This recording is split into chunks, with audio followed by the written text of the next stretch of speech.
네, 한 임상 보고에 의하면요, 이 정신병원에 입원한 환자 중 절반은요, 자신이 누군가에게 받아들여지고 수용되어지고 또 자기가 용서를 받았다라는 것을 아는 것만으로도 퇴원할 사람들이 많이 있다라고 이렇게 연구 보고를 이야기했습니다. 그것은 그만큼 이 죄책감이라는 것이 우리에게 여러 가지 정신적인 질환을 일으키는 것이고, 거기에서 벗어나면 우리의 마음의 병도 이렇게 자연적으로 치유된다라는 것을 단적으로 이렇게 보여줍니다. 그런데 그런 죄책감보다는 내 안에 있는 억울함, 미움, 원망, 이걸로 인해서 힘들어하고 아파하고 그것이 정신적인 질환까지 간 사람들이 우리 주변에는 너무나 많이 있다라는 거죠. 이런 무엇을 이야기합니까? 용서받지 못한 사람보다 용서하지 못하는 사람이 더 힘들다라는 거죠. 잘못은 그 사람이 했는데 용서하지 못한 사람이 더 힘들게 살아가더라라는 겁니다. 마음이 힘들어서. 이런 만약 그 사람이 자신이 잘못한 것 때문에 힘들게 살아가고 아파하게 되고 막 그렇게 힘겹게 살아간다면 그래도 여러분 우리의 마음이 조금 누그러지지 않습니까? 그래도 저 사람이 자신의 잘못을 아는구나. 그래도 저렇게 하니까 그래도 내 마음이 조금 풀린다라고 이렇게 생각할 수 있지만요. 근데 여러분 대부분이 그렇지 않다라는 거죠. 이런 밀양이라는 영화가 그걸 잘 이야기해 주지 않습니까? 신영이라는 여인이 교통사고로 남편을 잃고 또 아들마저 유괴범에 납치되어 가지고 또 그 아들이 죽지 않습니까?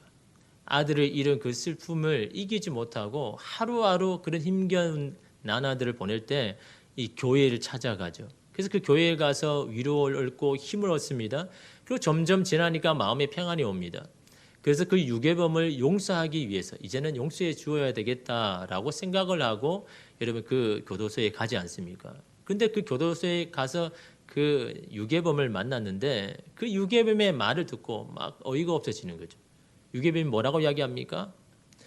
저는 이곳에 와서 하나님을 만났고 하나님의 용서함을 받아서 하나님의 은혜를 받아서 저는 평안하게 잘 지내고 있습니다. 라는 그런 말을 듣는 순간 이 여인 안에 감추었던 무언가가 막 올라오죠.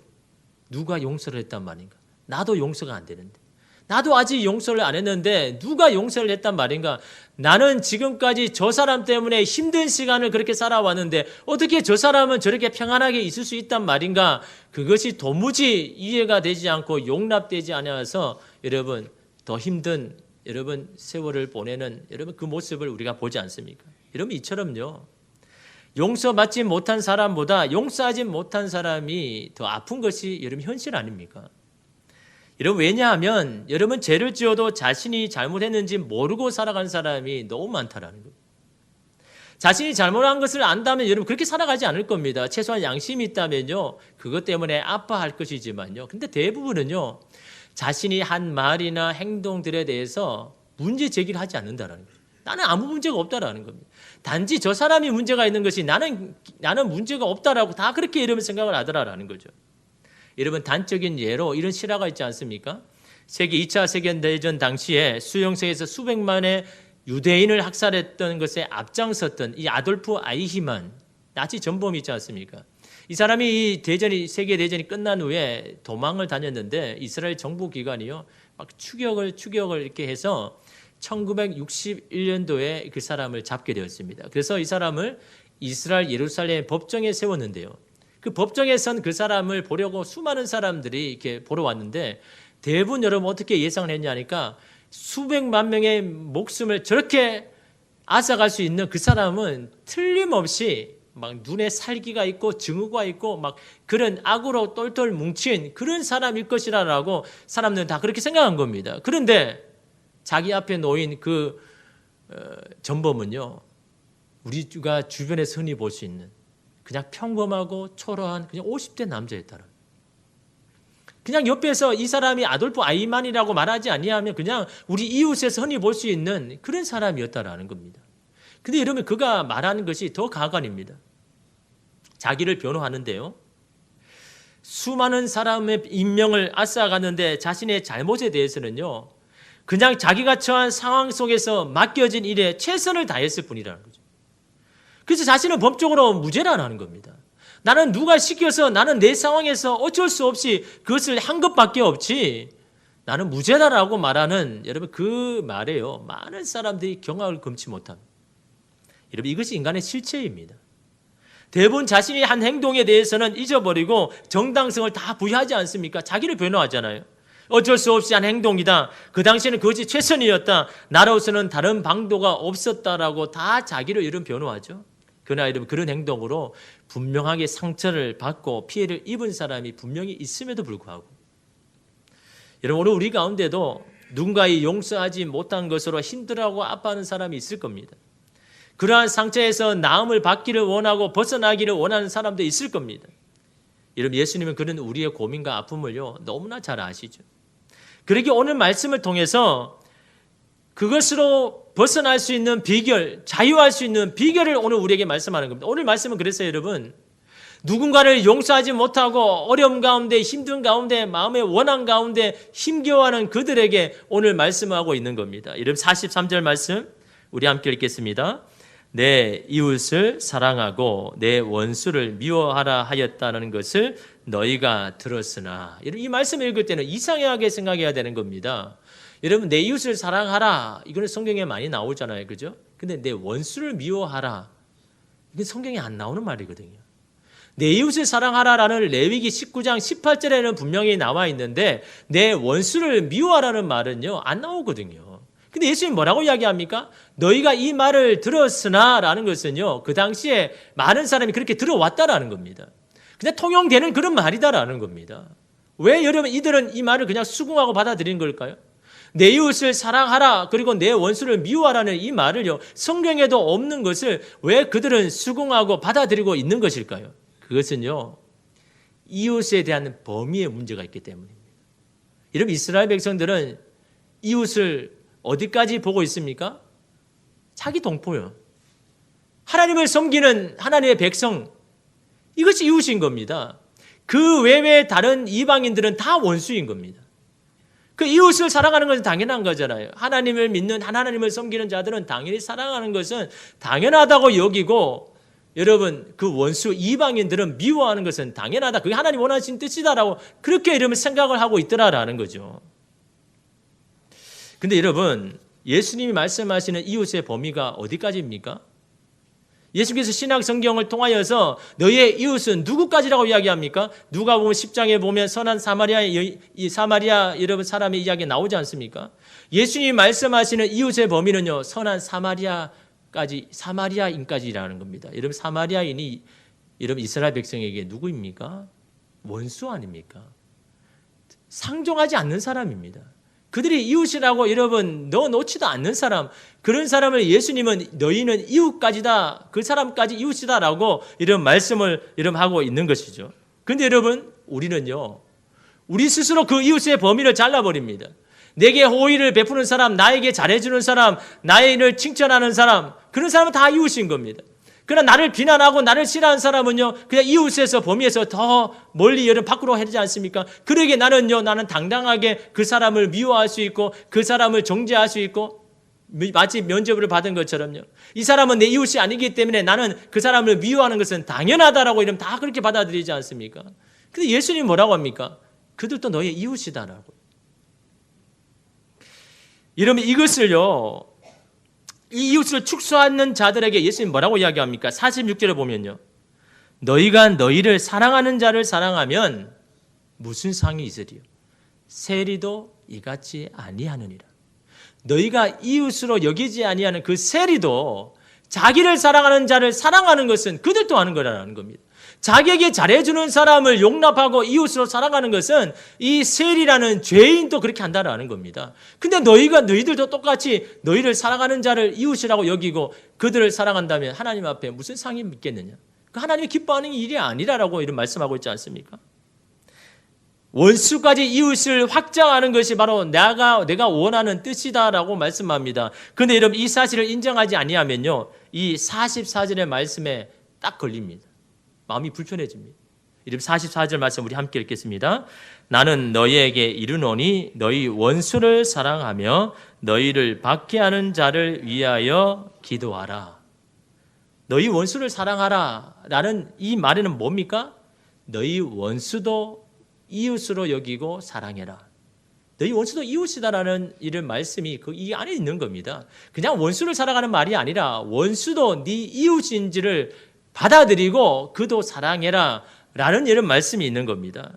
더 나아가서 나를 힘들게 하는 자를 위해서 기도하라 라고 말하는데, 여러분 원수를 쳐다보는 것만 해도 여러분 소름이 끼치는데, 분노가 올라오는데 어떻게 여러분 그 원수를 사랑한단 말입니까? 나를 향해서 지금도 모략과 거짓으로 공격을 하는데 그를 위하여서 어떻게 기도를 할 수 있단 말입니까? 어떤 죄책감도 느끼지 않고 아무렇지 않게 살아가는 자를 어떻게 사랑하고 기도할 수 있다는 말입니까? 여러분, 세상에 상처가 없는 사람은 없습니다. 우리에게는요, 다양한 아픔과 크고 작은 상처가 있습니다. 근데 이러면 하나님을 믿는 사람들이요, 자기가 받은 상처 때문에 하나님의 말씀대로 사랑해야 할 가족들, 동료들을 미워한다는 것은요, 대단히 불행한 일입니다. 왜냐하면 여러분, 용서라는 것은요, 성경에 기록된 하나님의 구속사의 핵심 주제입니다. 하나님은요, 용서로 시작해서 용서로 완성하신 것이 이 땅에서 하나님이 하신 일 아닙니까? 아브람을 만드셨지만 아브람과 하와를 용서하는 것부터 시작해서 이 땅에 있는 모든 자들을 용서하는 것으로 여러분 그것을 완성하셨지 않습니까? 그만큼 여러분 용서가 중요한 겁니다. 왜 용서가 그렇게 중요합니까? 이 용서만이 우리의 죄에서 자유하게 하니까요. 이 용서만이 우리를 하여금 우리를 힘들게 하고 우리를 억울하게 하는 이 원하는 감정에서 벗어나게 하고 자유하게 하고 치유하게 하는 것이 용서이기 때문에 여러분 예수님께서 그렇게 말씀하시는 겁니다.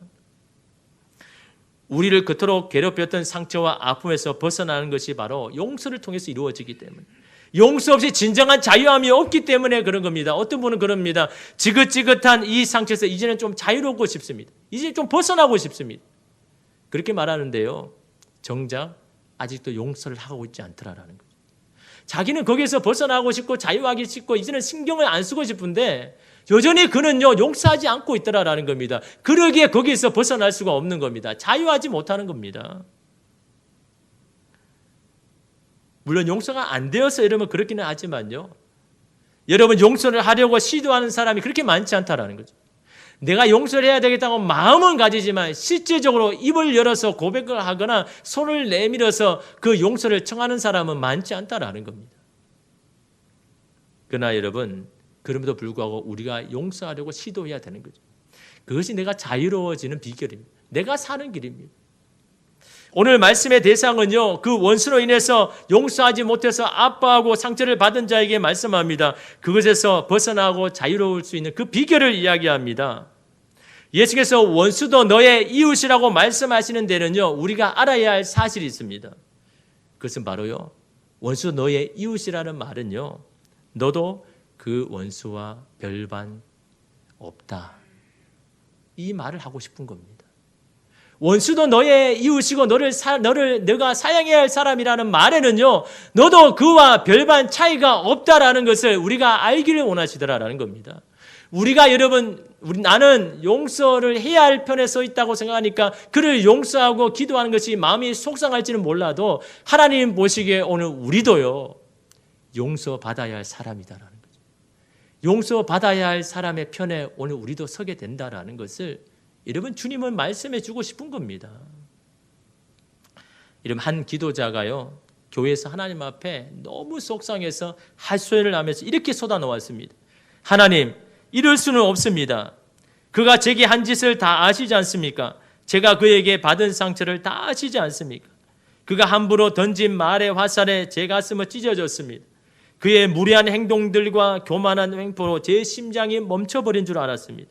상처가 하도 깊어 도무지 회복될 기미가 보이지 않습니다. 상처가 낫는다 한들 흉터는 고스란히 남을 것입니다. 사과 한마디에 손 한 번 잡는 것으로 어떻게 없던 일이 되겠습니까? 하나님, 저는 절대 용서하지 못하겠습니다. 그런 여러분 부르짖음으로 하나님 앞에 기도하는데요, 그것을 잠잠히 들으신 예수님이 조용히 손을 내밀었습니다. 그 손에는 굵은 옷자국이 선명합니다. 또 허리춤을 걷어 올리셨습니다. 그곳에는 창에 찔린 상처가 뚜렷하게 보입니다. 주님은 한마디도 하지 않으시는데 그 상처들이 이렇게 아우성을 칩니다. 너 때문이야. 너로 인해 받은 상처다. 모르겠니? 너 때문에 이런 흉터가 생겼다. 하지만 나는 너를 탓하지도 않으며 원망하지도 않고 얼마든지 용서하고 있다. 그 상처를 바라보는데 그 상처가 자신에게 그렇게 이야기를 하는 것 같다는 거예요. 그것을 들은 기도자는요, 말없이 눈물만 흘렸습니다. 그리고 알게 되었습니다. 자기 자신도 누군가의 용서를 받아야 할 사람이라는 것을 말입니다. 자신은 누군가를 용서해야 하는 사람의 편에서만 서인 줄 알았는데, 자신은 아무런 문제가 없는 줄 알았는데, 그러나 자기 자신도 누군가의 용서를 받아야 할 사람이라는 것을 주님이 깨닫게 해주시더라는 거죠. 그런 자신을 예수님께서 먼저 용서해 주셨다라는 거예요. 자신은 이미 용서를 받은 사람이라는 것을 다시 깨닫게 해주셨다라는 겁니다. 여러분, 오늘 우리에게도 마찬가지입니다. 사람으로 인해서 상처를 받고 용서하지 못하는 오늘 우리에게도, 그런 우리에게도 말합니다. 그도 너의 이웃이고 그도 너와 별반 다르지 않다. 근데 여러분, 우리가 한 가지 더 분명한 사실을 알아야 됩니다. 그것을 예수님께서 말씀합니다. 우리 45절 말씀 우리 함께 읽겠습니다. 이같이 한즉 하늘에 계신 너희 아버지의 아들이 되리니 이는 하나님이 그 애를 악인과 선인에게 비추시며 비를 의로운 자와 불의한 자에게 내려주심이라. 이 말씀의 중요한 것은 뒷부분에 있죠. 근데 사람들은 뒷부분에 잘 생각하지 않습니다. 여러분, 앞에는 여러분이 잘 아시는 말씀 아닙니까? 여기 두 가지를 이야기하는데요. 이같이 한즉, 이같이 한 게 뭡니까? 원수를 사랑하고 그를 위해서 기도한 즉, 그렇게 되면 하늘에 계신 너희의 아버지의 아들이 될 것이다. 그렇게 말씀하잖아요. 여러분, 우리가 하나님의 아들이 된 것은 어떤 이유 때문입니까? 주님이 우리를 용서하셨기 때문에 여러분, 우리가 아들이 된 거잖아요. 주님의 그 용서함이 없었으면 우리가 하나님의 아들이 될 수 없지 않습니까? 다시 말하면 원수를 용서하고 그를 위해서 기도할 때 우리는 하나님의 아들이 될 것이다. 다시만 하나님의 용서함을 받을 것이다 라고 이런 말씀하고 있는 겁니다. 여러분, 5만 달란트 빚진 자의 비유가 그거잖아요. 5만 달란트 자기 이미 용서를 받았습니다. 그래서 거기에서 풀려났습니다. 근데 그가 다른 사람을 용서하지 못하니까 여러분, 그 왕이 뭐라고 합니까? 다시 여러분, 너를 용서했던 것은 무효다. 너 다시 나에게 빚을 갚아라. 갚을 때까지 그 감옥에 있어라. 그것이 여러분 비유에서 말씀하는 거지 않습니까? 이런 주기도문에도 분명하게 말씀합니다. 우리가 우리에게 잘못한 사람을 용서하여 준 것 같이 우리 죄를 용서하여 주시고, 우리가 주님께 용서를 구할 수 있는 근거가 뭐라고 이야기합니까? 우리가 누군가를 용서했기 때문에 주님, 나도 용서해 주십시오. 우리가 주님 앞에 용서를 받을 수 있는 근거는요, 내가 누구를 용서했기 때문에 그걸 가지고 주님 앞에 용서를 구해야 된다고 말씀하고 있지 않습니까? 다시 말하면 우리가 누군가를 용서하지 못하면 우리 또한 용서받지 못한다는 말씀이잖아요. 마태복음 6장 15절 말씀에 너희가 사람의 잘못을 용서하지 아니하면 너희 아버지께서도 너희 잘못을 용서하지 아니하시리라. 주님께서 이런 분명하게 이렇게 말씀하셨지 않습니까? 근데 여러분, 우리가 사실 이런 사실을 모르지는 않습니다. 그런데 더 중요하게 깨달아야 할 게 있습니다. 바로 이 45절 뒷부분에 나온 말씀이죠. 현대의 성경으로 45절을 보면요, 이렇게 말합니다. 그렇게 하는 것이 하나님 아버지의 자녀된 도리이다. 하나님은 해가 악한 사람과 선한 사람에게 다 같이 비치게 하시고 의로운 사람과 의롭지 못한 사람에게 비를 똑같이 내려주신다. 무슨 말입니까? 하나님에게는 차별이 없다라는 거죠. 악한 사람이든 의로운 사람이든 똑같이 해를 비춰주셔서 그에게 공급해 주신다고 말씀하는 겁니다. 의로운 사람이든 의로우지 않은 사람이든 똑같이 비를 내려주셔서 그들이 살 수 있게 해주시는 분이 바로 하나님이라는 것을 말씀하고 있는 겁니다. 다시 말하면 나도 그를 사랑한다라고 말씀하는 겁니다. 우리가 원수로 여기고 용서하지 못한 그 사람도 나는 사랑한다. 그도 나의 사랑을 받아야 할 사람이다라는 것을 말씀하고 있지 않습니까? 그도 내가 사랑해야 할 사람이다. 나도 지금 그를 사랑하고 있다. 그에게 똑같이 너와 똑같이 해를 비추고 비를 주어서 그가 살 수 있도록 내가 공급하고 있다라는 이 사실을요, 이런 말씀을 통해서 우리에게 이야기합니다. 왜요? 받아들일 수 없고 인정할 수 없는 이 사실을 인정해라고. 이런 우리가 생각하기에 그렇지 않습니까? 의롭게 산 사람에게 하나님 더 비춰주셔야죠. 더 비를 주셔야 되지 않습니까? 어렵지 못하게 한 사람은 하늘 문을 닫아서 비를 주시지 않아서 고생하게 하고 어렵게 해야 되는 건 아닙니까? 그게 여러분 우리가 생각하는 정의 아닙니까? 그래도 하나님의 말씀대로 살려가는 자에게 더 많은 것을 공급하고 그렇지 않은 자에게 여러분 모든 것을 막아서 그렇게 여러분 살지 못하게 힘들게 살게 하는 것, 이게 여러분 우리가 원하는 정의 아닙니까? 그러나 하나님의 정의는 다르다라는 겁니다. 나도 그들을 사랑한다라는 겁니다. 원수라도 나는 그들에게 똑같이 대하고 있고 그들을 차별 없이 대하고 있고 나는 똑같이 그들에게 모든 것을 공급하고 있다는 것을 여러분 오늘 말씀을 통해서 이 45절 말씀을 통해서 오늘 우리에게 이것을 인정해야 된다라고 말씀하는 겁니다. 여러분 이거 인정하지 아니하면요 우리 용서에 대해서 한 걸음 내딛지를 못하는 겁니다. 우리가 이 억울한 마음이 여러분 없으면요 이것을 제하지 아니하면요 우리는요 오늘 말씀대로 살아갈 수가 없는 겁니다. 나를 힘들게 하고 어렵게 하는 것에 대해서 내 마음에 하나님 그렇게 하지 못한 것, 그 사람에 대해서 여러분 처벌하지 못하고 한 것에 대해서 우리는 억울해하고 힘들어하고 여러분 거기에서 여러분 자유하지 못하는 겁니다. 주님의 말씀을 들으십시오. 나도 그를 사랑한다. 나도 그에게 똑같이 나는 그들은 나이가 사랑하는 자이고 똑같이 그들에게 은혜와 해와 비를 내려서 나는 그들을 공급하고 있다. 여러분에게 그렇게 여러분 대하는 사람을 향하여서 주님은 여러분 그렇게 말씀하는 겁니다. 여러분 하박국 고통을 노래하다라는 책을 쓴 이 김기현 목사님이요. 그 책에서 이런 간증을 했습니다. 어느 날 그날 막 언쟁을 한 사람이 있습니다. 근데 그 사람이요 분을 참지 못하고 밤늦게 자기 집에 찾아온 겁니다. 막 대문을 두드리면서 그렇게 이야기하는 겁니다. 야, 김 목사 얼른 나와. 바로 옆에 어린아이가요. 자기 어린아이가 있는데 여러분 누군가 그렇게 여러분 함부로 막 이야기할 때 이러면 아버지인 여러분 어떤 마음이 들까요? 막 여러분 속상한 마음이 여러분 안 들겠습니까? 다짜고짜 여러분 야 김 목사 얼른 나와. 바로 옆에서 아들이 그걸 듣고 있는데요. 아무리 이야기해도 말을 안 듣니까 나가서 그래 이야기를 한 겁니다. 지금 밤이 늦었으니까 내일 이야기하자. 이렇게 돌려보냈는데 그 사람을 돌려보내고 난 다음에 너무너무 속상한 겁니다. 막 이 분노가 확 몰아치는데요. 치밀어 오르는데 도무지 견딜 수가 없어요. 그래서 다시 교회를 찾아간 겁니다. 저녁 교회를 가서 그 강대상 그 아래에서요. 막 기도를 하는데 막 원망을 섞인 그런 기도를 하는데 이런 기도를 했습니다. 하나님, 당신이 알아서 좀 어찌해 주십시오. 안 그러면 저 죽습니다. 죽을 것 같습니다. 저 좀 살려주십시오.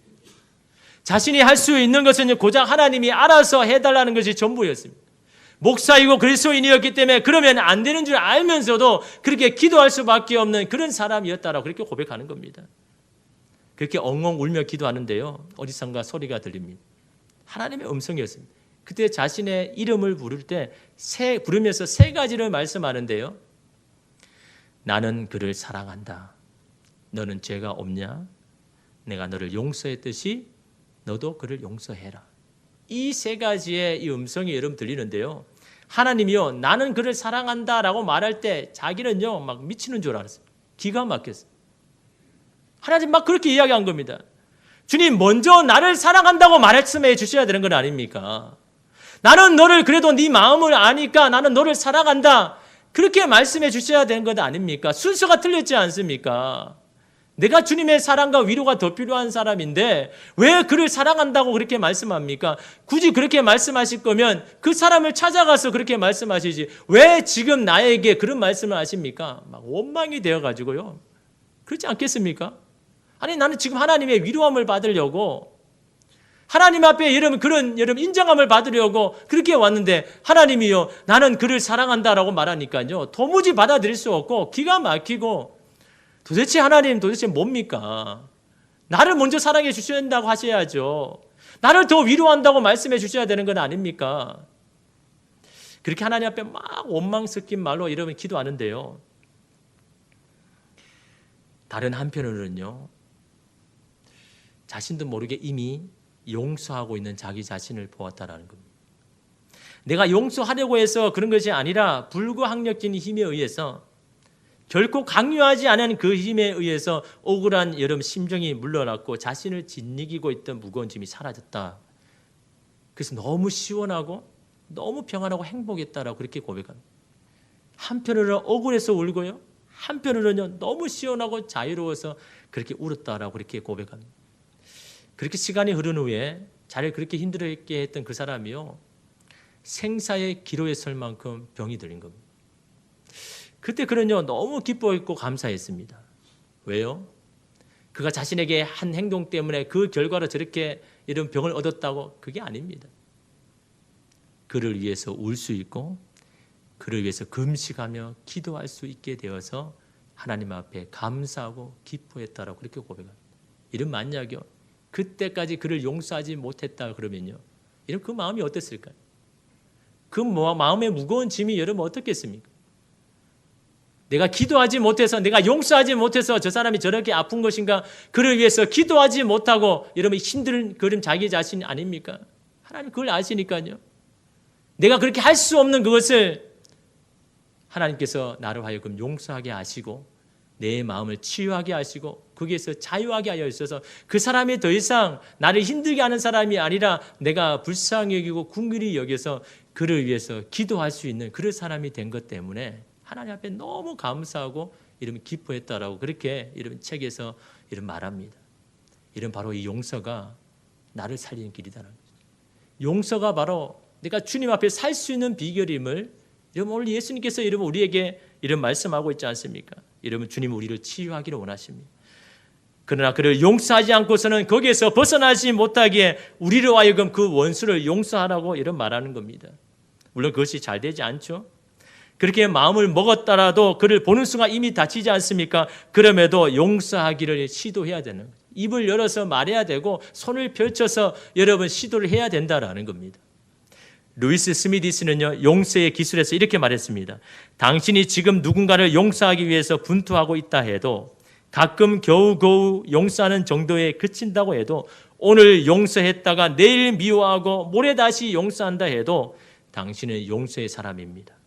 용서에 관한 한 우리 모두가 아마추어이다. 용서 게임의 전문가는 없다. 아마추어에게 서투른 실수는 당연지사이다.